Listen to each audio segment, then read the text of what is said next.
Ajar ku berserah hanya padamu. Pimpin jalanku Tuhan, pimpinlah jalanku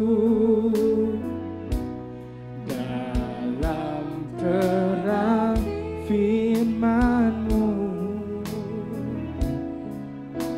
Ajarku berharap Tuhan, hanya padamu Tuhan. Bapakku ajaib, saya undang Bapak untuk bangkit berdiri.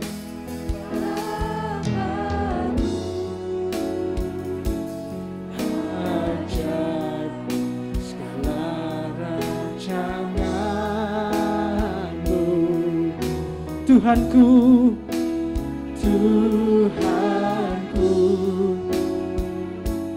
Heran perbuatan-Mu, Engkau sanggup, Engkau sanggup mengadakan segala yang ku perlukan. Menurut kehendak-Mu terjadilah. Bapakku ajaib, Bapak, saya undang untuk hamba Tuhan.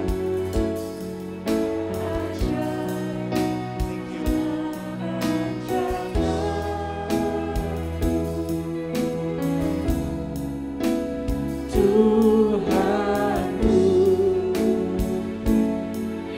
Heran perbuatan-Mu, Kau sanggup Tuhan, Engkau sanggup mengadakan segala yang ku perlukan. Menurut kehendak-Mu terjadilah. Menurut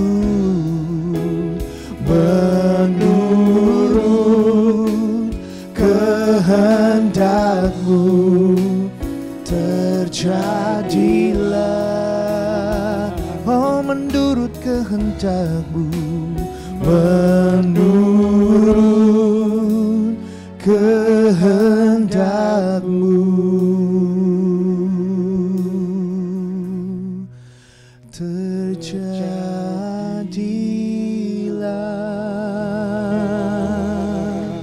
Amin.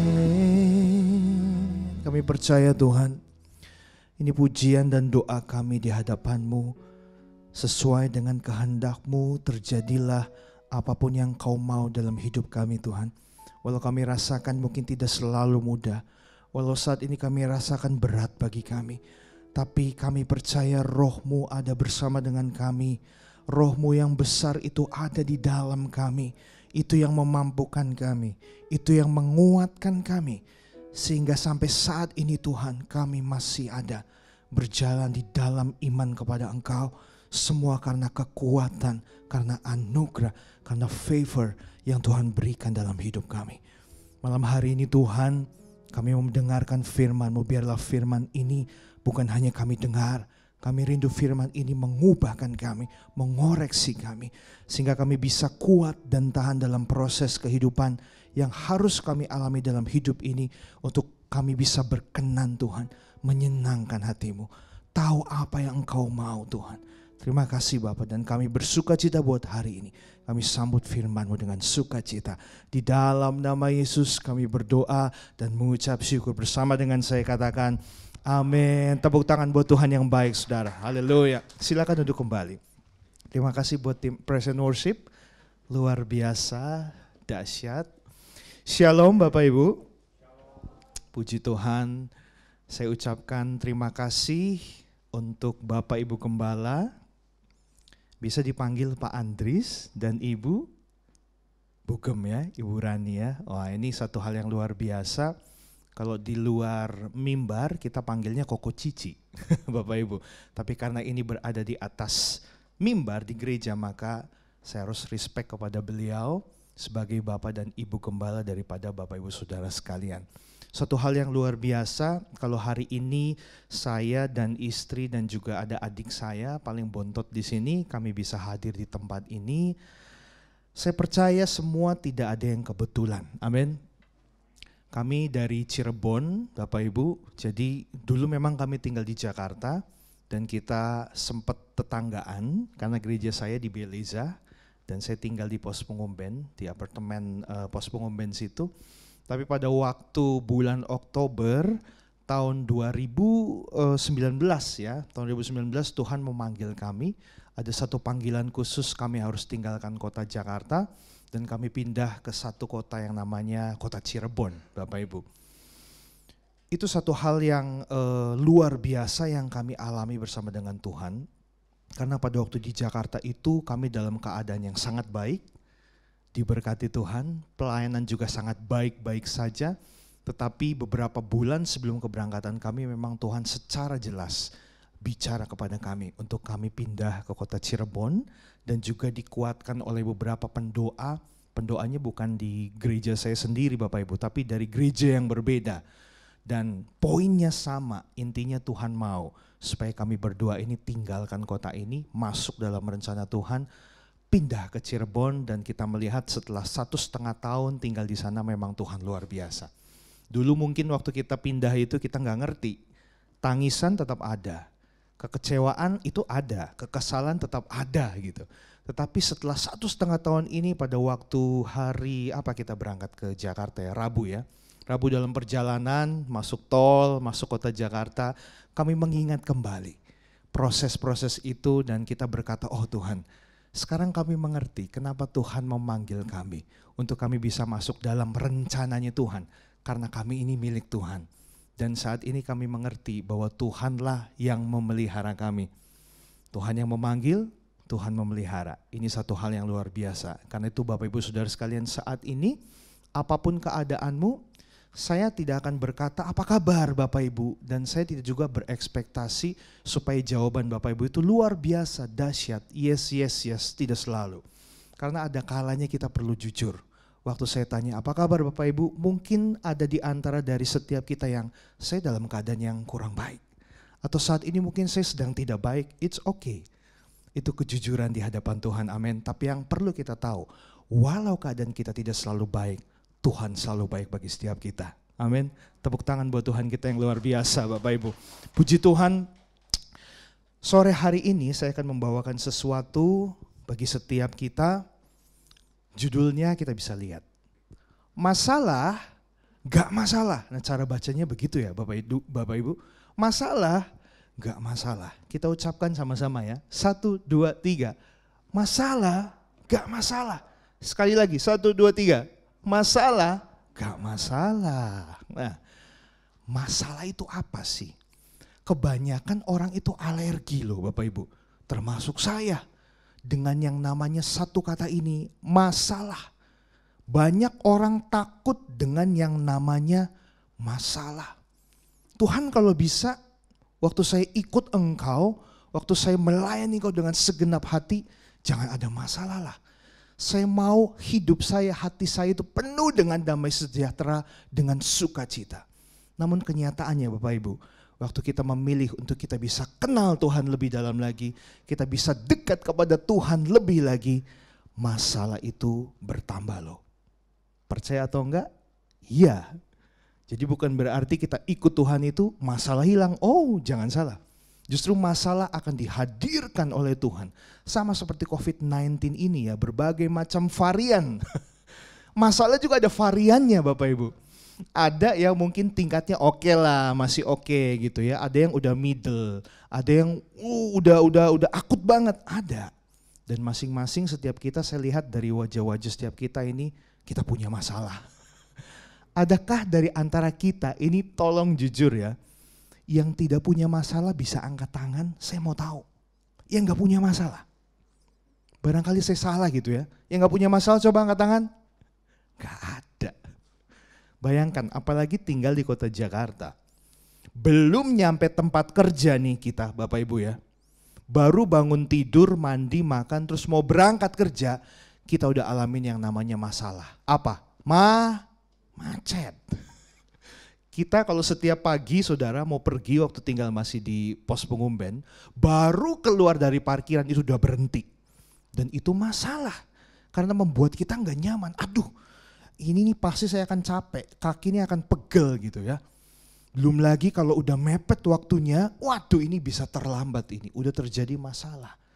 Tapi kita lihat saat ini, masalah yang dihadapi itu bukan kita aja Bapak Ibu. Tetapi Tuhan kita pun, Tuhan Yesus itu ngalamin loh. Nah di sini kita lihat nih, ini masalahnya cuma beberapa doang. Masalah Yesus lebih banyak. Yesus mengalami masalah pertama. Masalahnya apa? Waktu Yesus dikandung oleh Maria. Buat saya ini masalah. Karena apa? Maria itu mengandung sebelum ia menikah. Itu masalah. Bayangin kalau saat ini kita punya anak ya perempuan. Tiba-tiba anak itu bilang ke kita, "Mama, papa, aku telah mengandung dengan Roh Kudus." Langsung mama papanya marah. Roh Kudus apa Roh Kudis? Gak percaya. Nah Bapak Ibu, pernahkah kita berpikir demikian? Kalau saat itu pun Maria seorang perawan, masih teenager ya mungkin kita sebutnya sekarang. Tiba-tiba ia mengandung, bukankah itu suatu masalah buat Maria? Masalah Bapak Ibu. Tapi lihat, setelah Yesus dikandung di Maria dan dia lahir, masalah itu gak berhenti sampai di situ. Yesus gak punya tempat untuk dia lahir loh. Bahkan kita lihat ceritanya Tuhan Yesus itu lahir di mana? Nama gereja Bapak Ibu, Little Flock. Bukan vlog ya, vlog ya. Di kandang. Apakah itu satu hal yang membawa keceriaan? Tidak, itu masalah. Kalau kita punya anak, istri bapak ibu ya, mau melahirkan, terus gak ada tempat, rumah sakit penuh gitu ya misalnya. Kita pun lagi gak ada di dekat rumah nih, adanya kandang domba. Mau lahiran di kandang domba? Gak mau. Masalah buat Yesus, gak berhenti. Habis itu Yesus harus disembunyikan dulu sementara di Mesir. Karena apa? Mau dibunuh. Anak laki-laki itu saat itu mau dibunuh karena kedengaran berita kan kalau Mesias itu lahir, Yesus itu lahir. Masalah enggak? Ini masalah. Bayangin, saya melihat ya ampun hidup Yesus dari semenjak dia dikandung sampai dia dilahirkan, itu hidupnya penuh dengan ketegangan. Kayak film horor. Itu enggak pernah nyaman loh. Setelah itu dia hidup dalam dunia ini, apakah hidupnya nyaman? Enggak. Dia melayani Tuhan dengan segenap hati loh. Melayani umat Tuhan semuanya. At the end dia harus mati di kayu salib. Itu masalah. Nah karena itu ini menguatkan setiap kita Bapak Ibu. Bahwa kalau kita sedang ikut Tuhan, kita ngalamin masalah. It's normal. Itu normal. Justru yang aneh kalau kita ikut Tuhan nggak pernah ada masalah. Itu aneh. Itu aneh banget. Bahkan ada satu pendeta yang saya kenal. Kalau doain buat umat Tuhan di atas mimbar. Tuhan, biarlah engkau memberikan masalah demi masalah kepada setiap umatku. Aduh, keren banget loh. Orang kan biasanya doain Tuhan berkati. Tuhan tolong berikan jalan keluar. Tetapi pendeta ini bilang, enggak Tuhan. Tuhan berikan masalah kepada setiap jemaatku. Dengan tujuan apa? Supaya bisa diproses. Dari proses itu menghasilkan satu minyak yang murni. Seperti minyak zaitun dari buah zaitun. Diperas, ditekan, disaring. Keluar minyak murni untuk apa? Menerangi, menjadi pelita. Nah kita pun demikian. Karena itu saat ini kita sedang mengalami masalah Bapak Ibu. Jangan khawatir. You are not alone. Saya pun ngalami. Cuman bedanya saat ini mungkin saya sedang memberitakan firman Tuhan dan mukanya tersenyum. Tapi Bapak Ibu tidak tahu apa yang sedang kami pikirkan.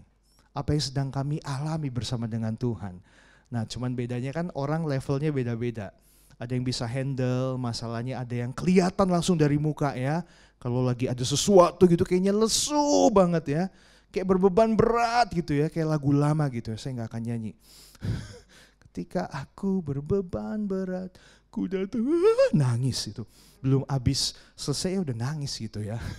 Gak apa-apa, it's normal. Next. Nah, kekristenan itu saya harus ingatkan kepada setiap kita. Ini berbicara tentang high voltage atau tegangan tinggi. Sama-sama katakan tegangan tinggi. 2, 3. Tegangan tinggi. Di sini ada gambar listrik Bapak Ibu. Memang betul. Jadi waktu kita memilih untuk menjadi pengikut Kristus, jangan harap kita akan mendapatkan yang namanya kenyamanan demi kenyamanan. Tapi ikut Tuhan itu melepaskan kenyamanan. Makanya disebut oleh kata-kata ini. Kekristenan itu berbicara tentang high voltage. Kita baca ayatnya dari 2 Timotius 2 ayat 3 sampai 4. 1, 2, 3. Ikutlah menderita sebagai seorang prajurit yang baik dari Kristus Yesus. Seorang prajurit yang sedang berjuang tidak memusingkan dirinya dengan soal-soal penghidupannya. Supaya dengan demikian ia berkenan kepada komandannya. Jadi firman Tuhan ini jelas buat kita. Dikatakan kita ini disebut prajurit-prajurit Kristus. Kita itu dipanggil bukan untuk nyaman. Kita tuh dipanggil bukan hanya untuk diberkati. Yes, akan diberkati. Tapi poin utamanya bukan diberkati, tetapi untuk menderita. Menderita apa? Banyak hal. Penderitaan paling utama adalah penderitaan tentang hati. Seorang prajurit disebut prajurit pada waktu ia berada di tengah medan perang. Dia harus menghadapi musuh, bom yang ada, tembakan yang ada. Wah, pokoknya pada saat seorang prajurit itu berada di medan perang itu keadaannya horor, menakutkan. Karena apa? Dia harus menjaga dirinya supaya dia bisa tetap oke, tidak kena serangan dari musuh, dan dia membawa nama negaranya. Bayangkan, disebut prajurit. Tetapi pada waktu seorang prajurit tidak sedang berperang, prajurit itu lagi nongkrong mungkin di warung kopi, dia nggak disebut sebagai prajurit. Disebut namanya doang. Misalnya siapa? Bejo gitu ya. Ya Mas Bejo. Karena dia sedang tidak berperang Bapak Ibu. Nah kalau kita mau disebut sebagai prajurit, kita sudah seharusnya kita berperang dalam hidup ini. Ini arena kehidupan kita. Berperangnya apa? Hati. Makanya kan ada orang yang bilang, ikut Tuhan itu, melayani Tuhan itu jangan baper lah, jangan baper-baper lah.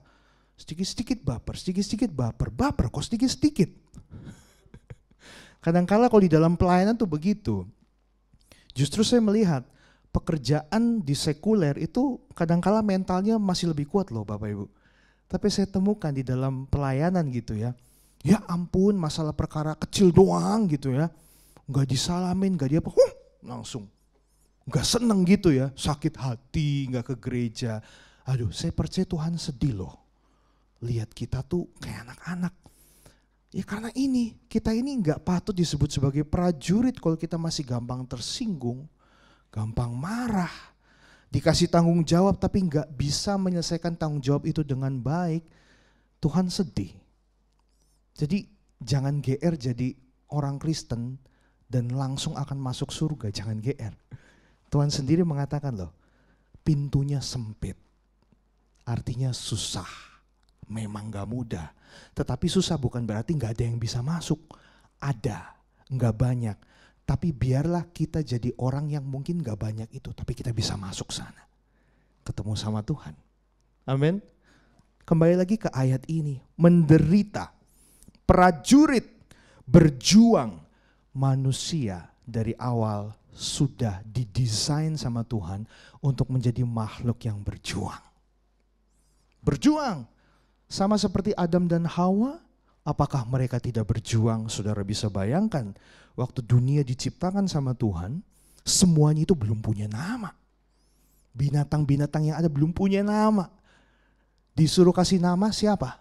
Adam sama Hawa. Bukankah itu sebuah perjuangan? Waduh, berjuang loh Bapak Ibu.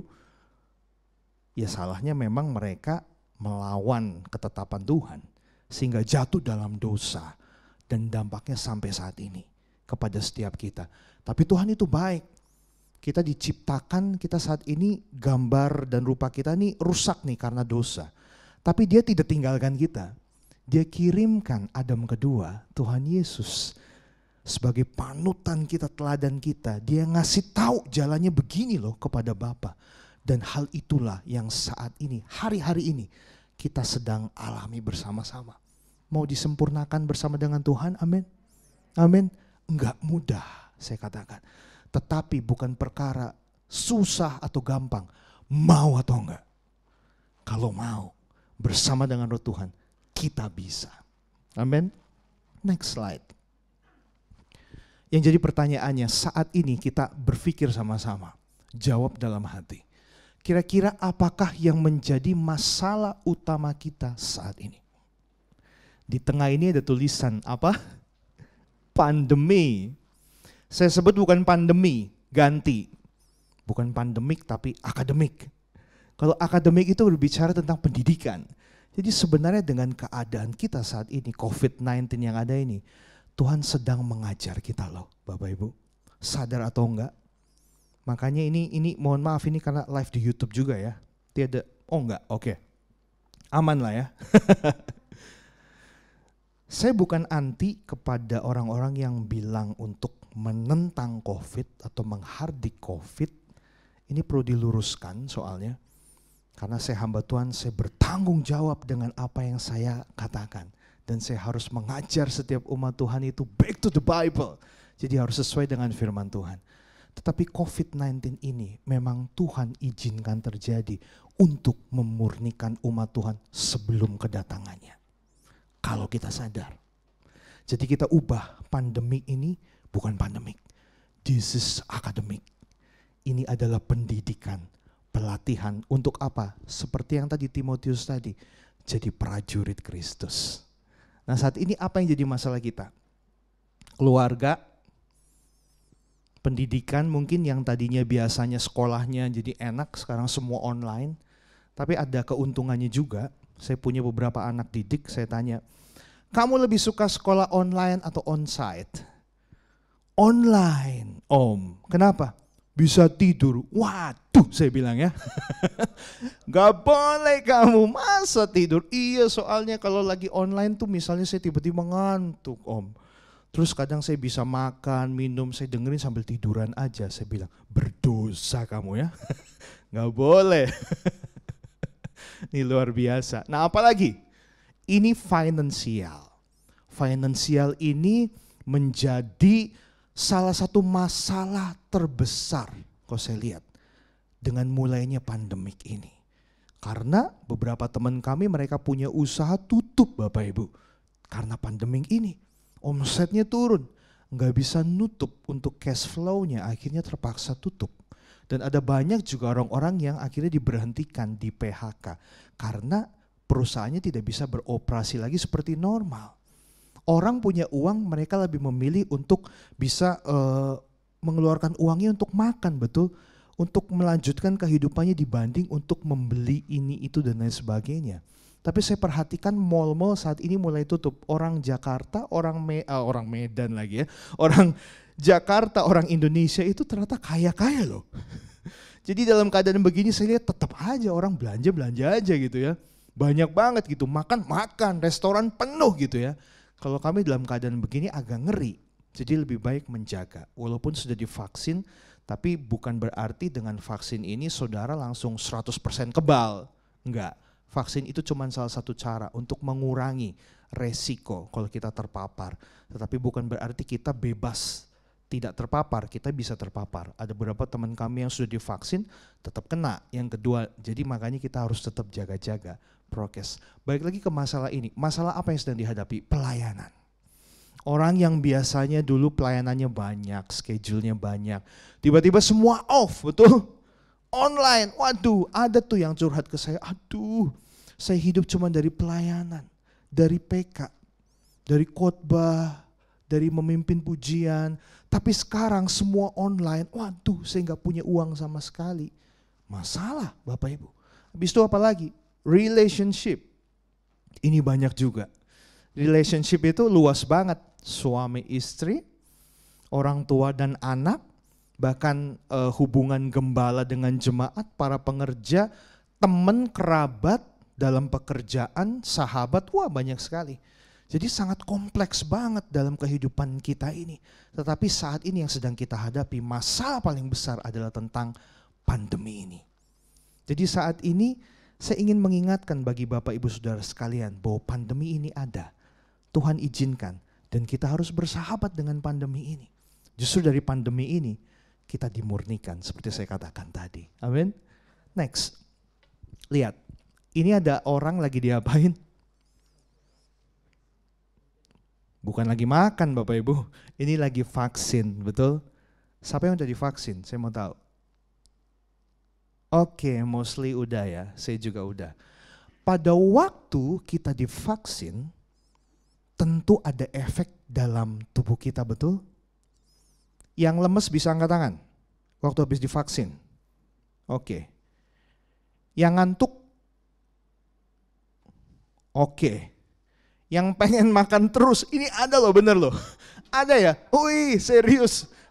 Wah, ini sebenarnya karena vaksin atau karena memang diri sendiri ya? Oke, macam-macam, ada yang pusing, betul? Sampai berapa hari? Nah, saya aneh. Saya nggak ngerasain apa-apa, tapi saya nggak bisa tidur 2 hari. Seger terus, aneh, benar-benar aneh. Nah, tetapi sampai saya kesel, jujur. Kok saya nggak bisa tidur? Saya kesel karena nggak bisa tidur gitu. Tidur kayak seger gitu, aneh, benar-benar aneh. Udah, saya ngerjain apa gitu di studio kan. Tapi saya ingat juga, nggak boleh juga kalau nggak tidur, saya bisa drop nanti kan. Jadi saya paksa-paksain aja. Subuh baru bisa tidur beberapa jam aja, dan waktu vaksin kedua pun sama seperti itu. Jadi memang agak aneh gitu ya, vaksin masuk ke tubuh saya gitu. Nah, perhatikan baik-baik Bapak Ibu dari gambar ini. Saya ibaratkan vaksin ini adalah masalah. Masalah itu secara sengaja Tuhan izinkan masuk dalam hidup kita dengan satu tujuan loh. Ada orang yang setelah divaksin efeknya menjadi buruk karena tergantung dari kondisi tubuhnya, betul? Bahkan sampai menyebabkan kematian. Tetapi itu memang presentasinya sedikit. Yang lebih banyak waktu divaksin maka imunitas tubuhnya akan bertambah dan dia akan semakin resisten atau kebal dengan yang namanya COVID-19, betul? Itu keuntungannya. Nah, perhatikan baik-baik. Saya anggap vaksin ini adalah masalah. Waktu masalah itu masuk dalam hidup kita, Tuhan izinkan terjadi. Kadangkala ada banyak efek yang terjadi dalam hidup kita. Khawatir, betul? Cemas, takut, marah, kecewa, bingung. Itu efek-efeknya. Tetapi biarlah sama seperti vaksin ini Bapak Ibu. Jangan biarkan efek itu terlalu lama. Yang harus kita lakukan adalah apa? Memperkuat imun iman kita. Dengan cara apa? Kalau setelah divaksin kan istirahat harus cukup. Makan makanan harus yang sehat, betul? Konsumsi berbagai macam multivitamin. Bahkan dikatakan ada dokter kemarin saya lihat ya ngirim lucu gitu. Makan yang enak-enak gitu ya. Nah itu disuruh makan yang enak-enak, makan banyak supaya badannya kuat. Nah, di dalam keadaan kita pada waktu masalah itu masuk, Tuhan izinkan terjadi. Jangan diam Bapak Ibu. Tapi perkuat imun iman kita ini lewat apa? Firman Tuhan. Firman itu harus banyak kita masukin ke dalam hidup kita. Diingatkan terus.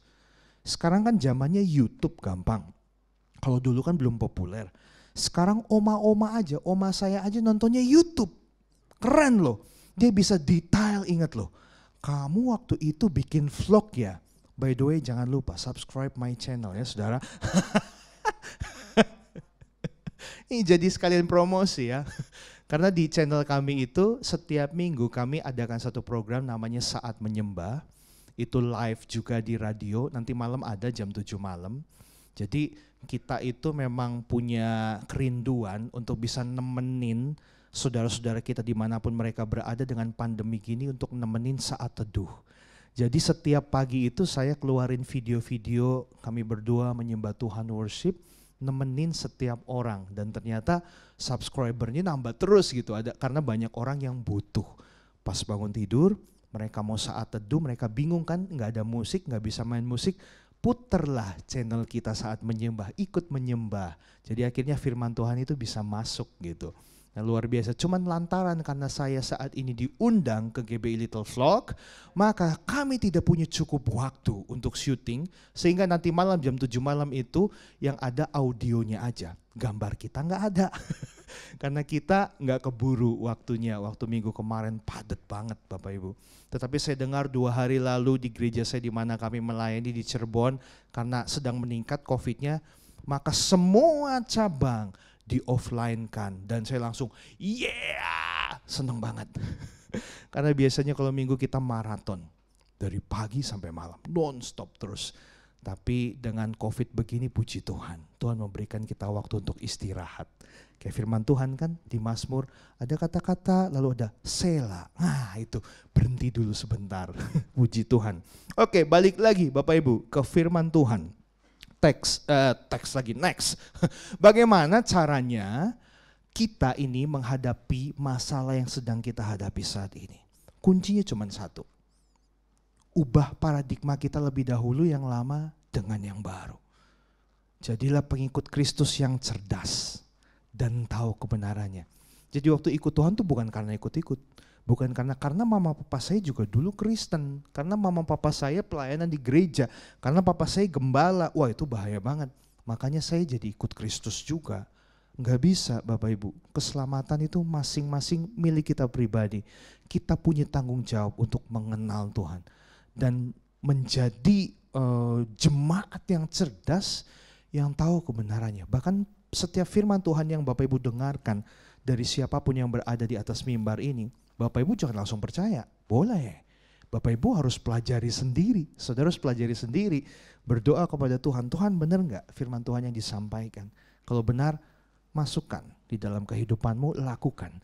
Tetapi kalau ada hal-hal yang mungkin kayaknya kurang pas, nggak usah dimasukkan. Karena ada banyak juga hamba-hamba Tuhan yang kurang pas Bapak Ibu. Pada waktu menafsirkan firman Tuhan, namanya juga manusia, bisa salah. Karena itu kita harus tahu kebenaran firman Tuhan. Amin. Next, Amos 5 ayat 4 sampai 6. Ini judulnya tentang jalan yang menuju hidup. Saya akan baca bagi setiap kita. Sebab beginilah firman Tuhan kepada kaum Israel. Dikatakan, carilah aku, maka kamu akan hidup. Janganlah kamu mencari Betel, dikatakan. Janganlah pergi ke Gilgal dan janganlah menyeberang ke Beersheba. Sebab Gilgal pasti masuk ke dalam pembuangan dan Betel akan lenyap. Carilah Tuhan, maka kamu akan hidup. Supaya jangan ia memasuki keturunan Yusuf bagaikan api, memadamkan bagi Betel. Kita mulai dari ayat yang ke-5. Dikatakan demikian. Next. Ya. Janganlah kamu mencari Betel. Hari-hari ini dengan pandemik yang ada, masalah makin bertambah, maka kita diajarkan sebagai umat Tuhan. Dikatakan di dalam firman Tuhan ini, janganlah cari Betel. Maksudnya apa? Kita tahu, Betel adalah house of God. Ini bicara tentang gereja fisik, bukan berarti tidak boleh ke gereja loh ya. Perhatikan baik-baik kata-kata saya ya. Tetapi begini, waktu kita sedang mengalami masalah, tujuannya itu jangan langsung, Tuhan saya pokoknya mau datang ke gereja supaya masalah saya bisa selesai. Itu fokusnya salah. Kita datang ke gereja itu untuk cari Tuhannya, bukan untuk cari solusinya loh ya. Karena ada banyak orang datang ke gereja untuk mendapatkan sesuatu, get something, untuk bisa mendapatkan solusi dalam hidupnya. Dan dia pada saat dia gak dapetin solusi, dia kecewa. Tinggalkan Tuhan. Tetapi waktu kita datang ke gereja, cari Tuhan dulu. Pribadinya dulu. Nah itu. Bukan maunya apa, bukan cari mujizatnya, bukan cari berkatnya. Dan dikatakan, Betel, house of God. Karena battle akan lenyap. Saya sempat berpikir begini Bapak Ibu. Dengan keadaan pandemik begini, dari tahun lalu sebenarnya, saya pernah taruh di Instastory saya. Saya ngetik begini kepada teman-teman saya. Pernah mikir gak sih, kalau dari COVID ini, mungkin ini adalah awal dari lenyapnya dunia. Waduh, ini berat banget ya. Saya sempat kepikiran loh. Karena biasanya kita kan kumpul sama-sama, ibadah sama-sama. Enggak jarang-jarang gini, dempet-dempet jadi anget ya. Panas gitu ya. Kalau sekarang dingin gitu karena oh iya orangnya sedikit. Kalau dulu mau AC sebanyak apapun kadang-kala masih panas gitu ya. Sekarang tuh dingin gitu ya. Karena orangnya udah jarang. Pernah gak sih mikir kalau suatu waktu nih, jangan-jangan gereja secara fisik itu akan hilang loh. Dan saudara harus ngerti dengan keadaan begini tuh Tuhan sedang mengajarkan kita. Bahwa kita harus menjadi penyembah Tuhan di dalam roh dan kebenaran. Itu berarti dalam roh itu bukan bahasa roh loh. Bahasa roh iya, tapi itu bukan nomor satu, bukan number one. Roh di situ adalah R-nya kecil. Itu mengacu kepada roh kita. Jadi waktu kita menyembah Tuhan itu bukan mulut. Bukan mulut doang. Nyanyi, oh nothing is impossible. Enggak. Memang keluar dari mulut kita sebagai satu ekspresi penyembahan kita. Tapi jauh lebih dalam, roh kita yang nyembah Tuhan. Berbicara tentang roh itu gak bisa dibatasi oleh ruang dan waktu. That's why saat ini Tuhan sedang mengajarkan kita menyembah Dia gak mesti di dalam gereja. Saat ini kita sedang beribadah, tapi kita langsung ditayangin online lagi, orang lagi ada di rumah, lagi di jalan, mereka juga tetap bisa beribadah. Jadi Tuhan tuh sebenarnya lagi ajarin kita Bapak Ibu. Untuk konsep daripada pemikiran kita, bahwa pada waktu kita punya kerinduan untuk nyembah Tuhan, kerinduan untuk nyembah Tuhan itu bukan sekedar nyanyian kita nyanyikan. Bukan sekedar kita kumpul sama-sama angkat tangan, teriak, bahasa roh, bahkan menangis, loncat-loncat. Itu cuman baru diekspresi dan masuk ke jiwa. Tapi adakah setiap kita menyembah Tuhan benar-benar dari roh kita? Sehingga hal itu yang membuat kita jadi pribadi yang berbeda. Semakin kita sering menyembah, semakin kita diubahkan. Watak kita, tabiat kita, karakter kita. Kalau kita sering menyembah Tuhan dikatakan, tapi kita enggak pernah berubah, atau makin parah, yang jadi pertanyaan, Anda menyembah siapa? Nah itu Bapak Ibu. Saya sadari hal itu. Oh Tuhan, ayat ini ternyata menjelaskan tentang ini. Bahwa kita nih jangan mengkotak-kotakan penyembahan Tuhan tuh harus di satu gereja. Tapi bukan berarti gak boleh ke gereja, harus datang. Kalau sama seperti ini, dan saya dengar minggu depan akan online. Karena situasi sedang tidak memungkinkan, enggak apa-apa. Mau di gereja, mau online, mau di rumah, Tuhan tetap hadir. Kita mau beribadah, kita mau menyembah Tuhan, tetap bisa. Dimanapun kita berada. Saya sering sekali Bapak Ibu pada waktu saya masih tinggal di Jakarta, hari-hari kami juga cukup padat. Satu hari misalnya pagi harus pelayanan di kantor-kantor. Setelah itu saya harus masuk ke studio, karena saya pegang studio, rekaman, sorenya saya gak sempat pulang. Saya langsung ngajar lagi pergi ke gereja, jadi gede di jalan Bapak Ibu. Nah kadangkala pada waktu saya sendiri, di tol tuh paling sering sekali. Terus saya lagi nyetir, saya ingat kebaikan Tuhan. Nyanyi, bermazmur, saya bisa nangis loh. Bener-bener nangisnya itu deras. Sampai waktu itu kan bayar tol masih ada orang ya, saya malu. Mau bayar tol, jalan lagi. Tapi itulah, the presence of God tuh tidak bisa dibatasi oleh ruang apapun. Jadi bukan hanya dalam gereja, waktu saudara keluar dari tempat ini, saudara bisa tetap merasakan the presence of God. Karena kita menyembah Dia bukan lewat mulut kita doang, tapi dengan roh kita. Amin. Ayat selanjutnya dikatakan ayat yang kelima, next. Janganlah kamu mencari battle, lalu janganlah pergi ke Gilgal dikatakan. Habis battle, tadi bicara tentang rumah Tuhan secara fisik, lalu dikatakan Gilgal. Gilgal ini apa sih? Gilgal itu adalah circle of stones. Altar yang melingkar. Ini ada di ayat Yosua 5 ayat 8 sampai 9. Seluruh bangsa itu setelah selesai disunat, maka tinggallah mereka di tempatnya masing-masing di perkemahan itu sampai mereka sembuh. Dan berfirmanlah Tuhan kepada Yosua, hari ini telah kuhapuskan celah Mesir itu daripadamu, itulah sebabnya nama tempat itu disebut Gilgal sampai sekarang. Ini maksudnya apa? Gilgal ini mengingatkan kita kepada hukum Taurat. Kan dikatakan tadi tentang sunat ya, tentang bangsa Israel. Nah, yang menyelamatkan kita sebenarnya itu bukan hukum Tauratnya, tetapi Tuhan Yesusnya yang telah menggenapi hukum Taurat itu. Karena kalau kita mau lihat, tidak ada satu manusia pun yang mampu menggenapi hukum Taurat itu. Gak mudah. Manusia ini banyak celah. That's why Tuhan Yesus hadir untuk menggenapi itu bagi kita, gantiin kita. Wah, ini hal yang luar biasa Bapak Ibu.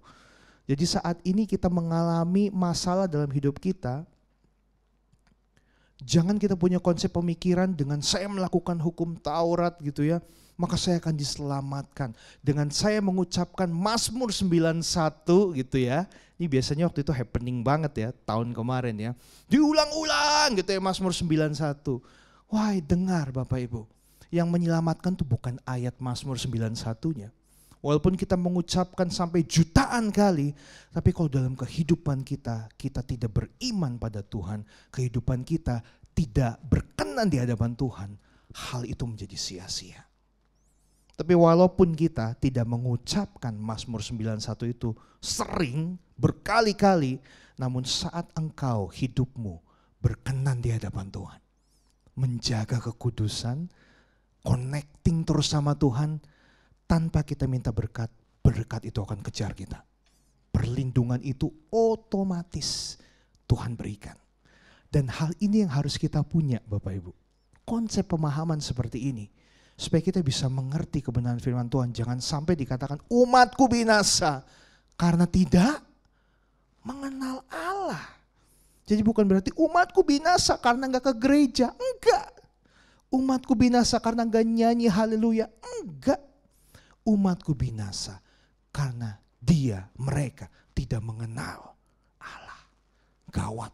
Jadi karena itu kita harus jadi umat-umat Tuhan yang mengenal Tuhan. Next, secara cepat karena waktu sangat singkat sekali. Janganlah menyeberang ke Beersheba. Kita lihat Beersheba ini apa sih? Beersheba, well of seven. Dikatakan ini 7 sumur tentang kelimpahan. Jadi begini. Dalam keadaan kita saat ini Bapak Ibu, janganlah kita mengandalkan apa yang kita punya. Gampang, saya masih punya tabungan. Saya masih punya aset. Kalau perlu amat tinggal dijual, gampang. Hidup kita bisa tenang, nyaman. Oh jangan salah. Tuhan berkata, barang siapa yang mengandalkan kekuatan manusia akan terkutuk. Aset kita, uang kita, channel kita, jabatan kita, semua yang kita punya di dalam dunia ini itu titipan Tuhan. Dan satu waktu hanya dalam hitungan hari, detik, bisa diambil. Ada banyak orang kaya raya banget di Cirebon Bapak Ibu. Tapi mereka akhirnya kekayaannya habis dalam waktu yang sangat singkat. Karena apa? Menderita penyakit-penyakit. Jadi selama bertahun-tahun mereka ngumpulin uang itu percuma. Sakitnya pokoknya aneh-aneh. At the end meninggal juga. Nah sekarang gimana dong? Udah berjuang setengah mati ngumpulin uang gak bisa nikmatin. Karena mengandalkan apa? Kekuatan sendiri. Nah Tuhan sudah mengingatkan, jangan andalkan kekuatan kita. Di saat-saat ini iman kita sangat diuji. Kami berdua Bapak Ibu hidup oleh karena anugerah. Kami tidak bekerja. Bahkan istri saya yang sebenarnya sebelum kami pindah ke Cirebon, dia itu pegang desain grafis dan mendesain brand-brand besar Bapak Ibu. Dan rewardnya itu sangat besar sekali, udah bukan ngomong jutaan, puluhan juta gitu. Gede sekali, tetapi satu waktu Tuhan bilang, kamu mau menjadi hamba dunia atau hambaku? Tinggalkan semua. Enggak semua orang loh dikasih panggilan gini ya. Jadi jangan abis ini Bapak Ibu keluar tinggalkan semua. Jangan, saya nggak ngajarin. Jangan loh, jangan ya. Nanti jadi saya salah. Ini pas kebetulan di kami berdua. Tuhan bilang tinggalkan. Sempat nangis istri saya. 1 minggu kan, aduh Tuhan yang benar nih berarti saya harus tolak. Ditolak loh. Jadi pekerjaan itu benar-benar kami tolak. Karena Tuhan memang suruh seperti itu. Tapi setelah berapa bulan kemudian kita melihat, oh Tuhan, ternyata Tuhan mau kami berdua ini benar-benar murni melayani Tuhan. Dan sampai saat ini kami hidup dengan baik. Bahkan kalau makan harus jaga. Karena apa? Banyak orang tuh ngasih makanan, ngundang ini itu. Wah, kita harus jaga. Saya olahraga, tenis Bapak Ibu supaya bisa lebih langsing. Tadi waktu ketemu dengan Ibu Rani, langsingan. Oh iya dong kan tenis. Oh iya, asik. Jadi hamba Tuhan itu gak boleh banyak makan loh. Hai para hamba Tuhan ya. Yang mendengar ya. Anda harus jaga tubuhmu karena tubuhmu adalah bait Allah. Asik. Karena terbukti dari semenjak merit sampai saat ini saya cukup stabil. Kan ada orang, ini saya gak main fisik ya tapi terang-terangan ya. Ada orang ya dulu belum merit gitu ya. Mungkin kurus banget tapi setelah merit langsung bener-bener besar gitu ya. Terus alasannya, kan udah ada yang ngurusin bro gitu. Iya sih, tapi kan itu untuk kebaikan diri sendiri. Harus tetap jaga gitu. Ya yang penting sehat, jangan berlebih. Kalau makan segala sesuatu, ingat yang berlebih itu kurang baik. Jadi harus yang balance gitu Bapak Ibu. Next. Amos 5 ayat 4 dan 6. Sebab beginilah firman Tuhan, ini yang harus kita lakukan. Kaum Israel, sebab beginilah firman Tuhan kepada kaum GBI Little Flock di tempat ini ya. Carilah aku, maka kamu akan hidup. Carilah Tuhan, maka kamu akan hidup. Diulang sampai 2 kali. Lalu saya kepo, carilah, ini artinya apa sih Tuhan? Nyari doang gitu? Enggak, ternyata di bahasa aslinya itu dikatakan daras.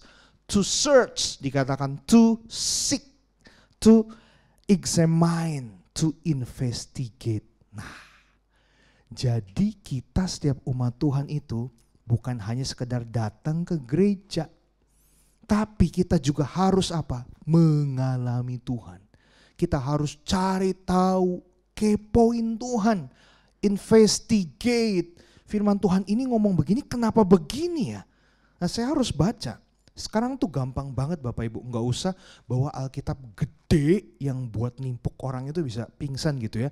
Ini cukup dengan HP ataupun seperti ya iPad kayak gini, itu kita udah bisa banyak dapat informasi. Hanya dengan settingan daripada internet. Jadi nggak ada alasan untuk kita tuh nggak belajar firman Tuhan Bapak Ibu. Kita harus belajar. Biar jadi umat yang cerdas, yang gak gampang dibawa ke kanan ke kiri dengan pengajaran yang gak jelas. Tapi kita harus punya kemantapan firman Tuhan, kebenaran firman Tuhan itu yang kita miliki. Saya katakan begini, jangan pernah bangga untuk memposting hal-hal dari pendeta-pendeta besar. Oh iya pendeta ini ngomong ini. Ya iya itu kan pendeta itu yang dapat, bukan elo. Tapi banggalah kalau engkau bisa dapatkan sesuatu langsung dari Tuhan. Fresh from the heaven. Bukan di oven ya, itu roti ya. From the heaven. Caranya gimana? Bisa. Doa Tuhan. Hari ini saya mau belajar ini. Gak usah banyak-banyak 5 pasal, gak usah. 1 pasal aja dulu. Minta Roh Kudus please bukakan pengetahuan. Baca. Konsisten. Bicara sama Tuhan, ini maksudnya apa Tuhan? Tolong membuat saya mengerti. Itu biasanya Tuhan akan bukakan banyak hal. Dan disitulah saudara harusnya berbangga saat engkau mendapatkan kebenaran itu sendiri secara murni. Dan saat ini semua umat Tuhan harus diajar hal ini. Mempersiapkan diri sebelum apa? Kedatangan Tuhan. Karena Tuhan berkata, masih adakah iman di bumi ini pada waktu aku datang? Iman berbicara tentang apa? Ketetapan hati kita. Pengetahuan kita akan Tuhan itu sampai sejauh mana. Jangan hanya jadi umat Tuhan yang mau mujizatnya Tuhan saja, berkatnya Tuhan saja.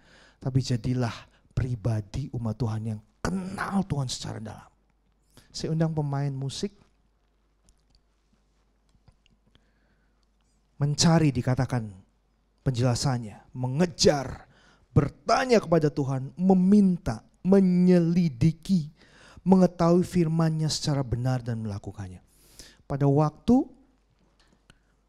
kami menikah Bapak Ibu, tentu kita berdua ini sebagai suami dan istri, akhirnya kami bisa saling mengenal luar dalam.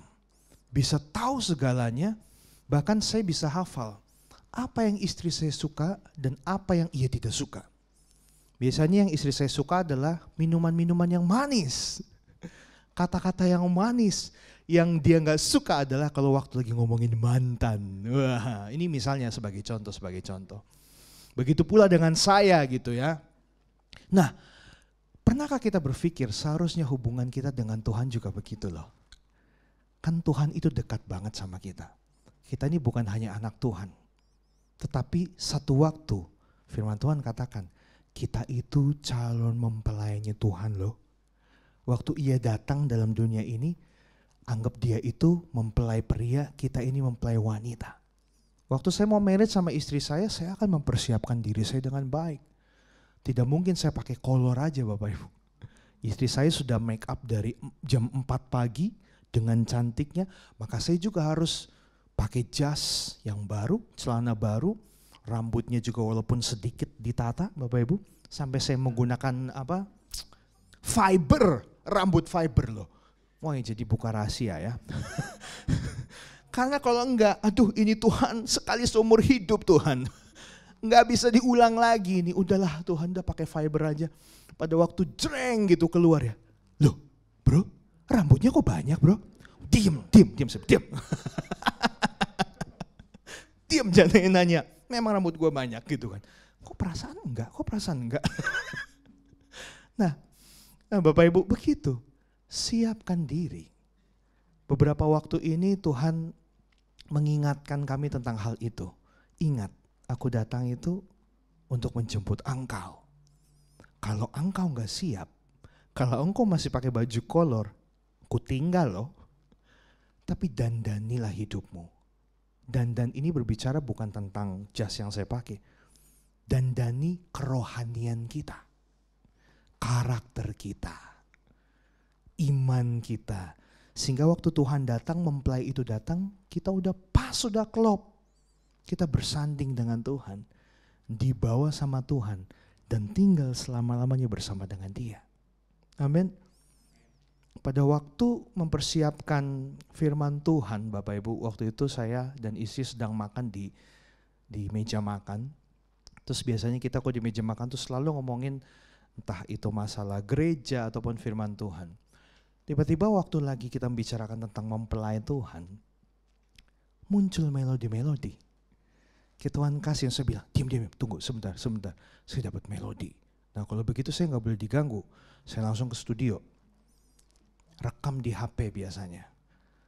Dan habis itu saya bergumul, Tuhan ini lagu darimu. Baru refnya doang nih Tuhan. Awalnya belum ini Tuhan, gimana Tuhan? Berdoa, dia bilang, berdoa. Jam 3 pagi itu. Dapat awalnya dan komplit lagunya.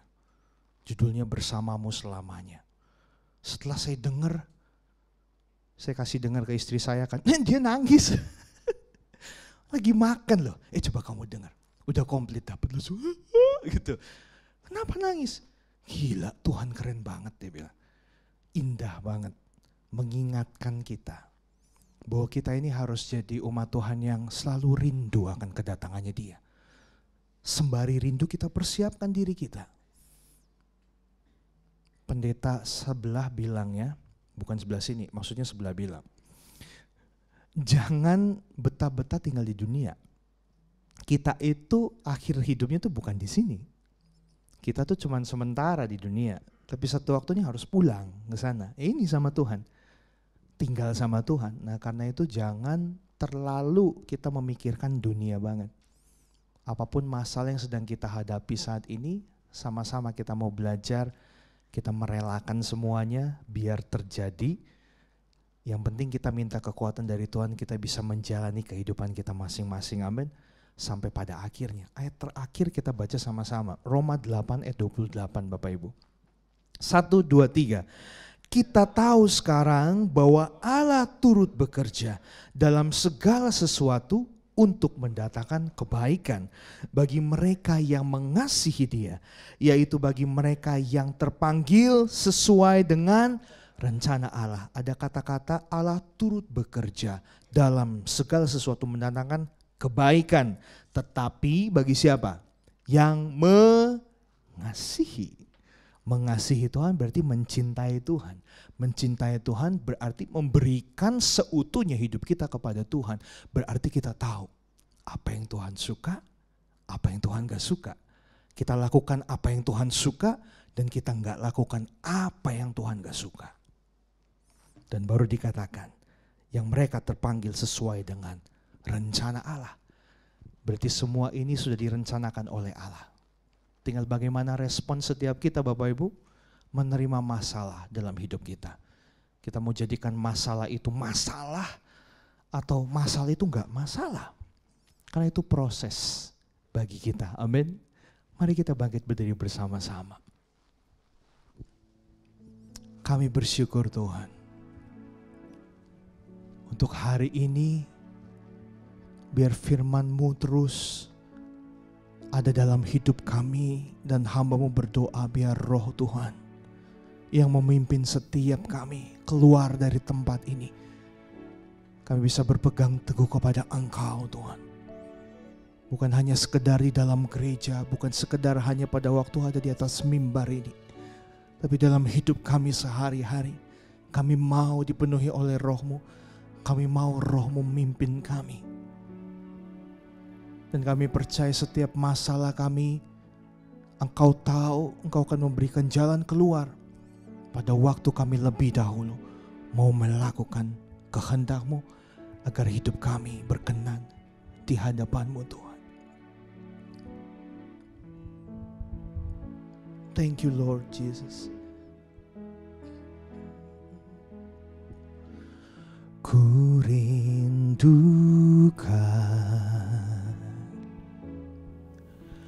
hadir-Mu dalam hidupku. Ku rindu mengenal-Mu lebih dalam kepadamu, menantikan kedatangan-Mu.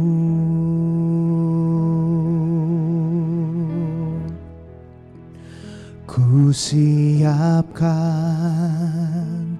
jalan bagi Engkau Yesus Raja kemuliaanku. Ku rindukan Engkau membawaku menjadi mempelai-Mu selamanya. Biar hatiku, segenap hidupku Kau bentuk sesuai dengan kehendak-Mu. Mengasihi-Mu, mencintaimu,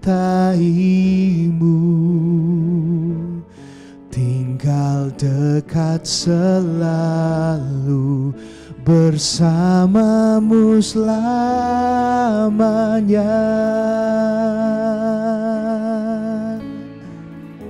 Kita belajar pujian ini dari awal. Ku rindukan Tuhan. Ku rindukan hadir-Mu, hadir-Mu dalam hidupku. Amin. Ku rindu mengenal-Mu lebih dalam, lebih dalam kepadamu, menantikan kedatanganmu. Ku siapkan jalan bagi Engkau Yesus, Raja kemuliaanku. Amin. Ku rindukan Engkau membawaku menjadi mempelaimu selamanya. Oh, biar hatiku, segenap hidupku Kau bentuk sesuai dengan kehendak-Mu. Amin. Mengasihimu, mencintaimu, tinggal dekat selalu Tuhan, tinggal dekat selalu, bersamamu selamanya. Mari angkat tanganmu sama-sama pada Tuhan, katakan ku siapkan jalan bagi Engkau Yesus, Raja kemuliaanku. Amin. Ku rindukan Engkau membawaku menjadi mempelaimu selamanya. Oh, biar hatiku, segenap hidupku Kau bentuk sesuai dengan kehendak-Mu. Mengasihi, mencintaimu Tuhan, mencintaimu, tinggal dekat selalu, bersamamu selamanya. Sekali lagi katakan, ku siapkan jalan bagimu Tuhan. Ku siapkan jalan bagi Engkau Yesus, Raja kemuliaanku. Amin. Kami rindukan Kau Tuhan. Kan Engkau menjadi mempelaimu, menjadi mempelaimu selamanya. Biar hatiku, segenap hidupku Kau bentuk sesuai dengan kehendak-Mu. Mengasihimu, mencintaimu, tinggal dekat selalu, bersamamu selamanya. Katakan, mengasihimu, mencintaimu Tuhan. Mengasihimu,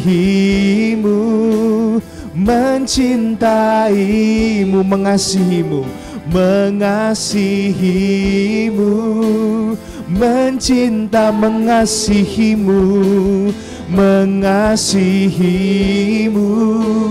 mencintaimu. Amin. Tinggal dekat selalu, bersamamu selamanya. Oh, we worship you Lord. Kami menyembah-Mu Tuhan, mempelai kami yang akan datang untuk menjemput setiap kami, untuk tinggal bersama-Mu selama-lamanya Tuhan. Terima kasih. Oh,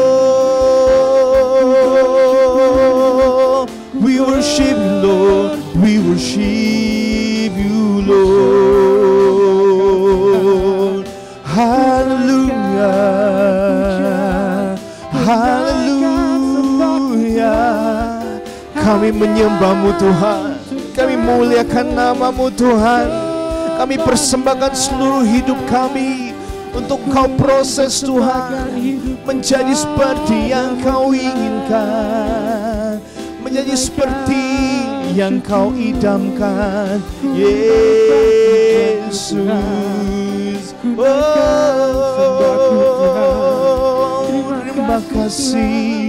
terima kasih Tuhan. Haleluya. We worship you, Lord. Terima kasih Tuhan. Terima kasih. Hamba-Mu berdoa saat ini untuk seluruh umat-Mu di tempat ini Tuhan. Biarlah kekuatan daripada Tuhan Engkau berikan bagi setiap kami. Kami tahu hidup bersama dengan Engkau tidak mudah Tuhan. Tapi kami percaya Roh-Mu yang memampukan kami berjalan bersama Engkau. Dari kemuliaan sampai selama-lamanya. Dan biarlah iman kami tetap teguh di dalam Engkau. Sampai Engkau datang menjemput kami. Kami mau terus setia. Kami mau terus dibentuk jadi bejana yang indah. Mengiring-Mu seumur hidupku, masuk dalam rencana-Mu Bapa. Pikiran, katakan kehendakku,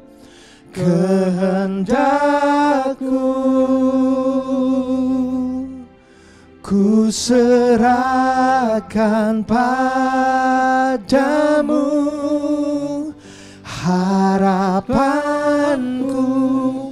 hanya di dalam. Kami kan teguh Tuhan, ku kan teguh bersama-Mu Tuhan. Jadikan bejana-Mu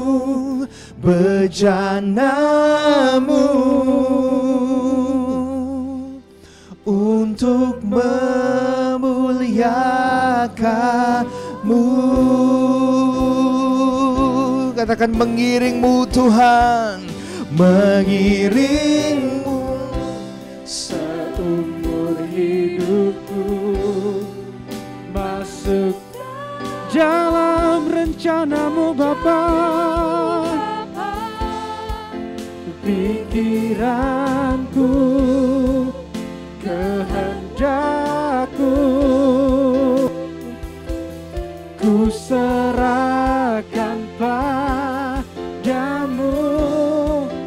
Harapanku hanya di dalam-Mu. Ku kan teguh bersama-Mu Tuhan.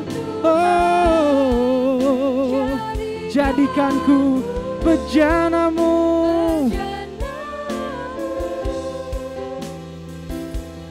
untuk memuliakan-Mu.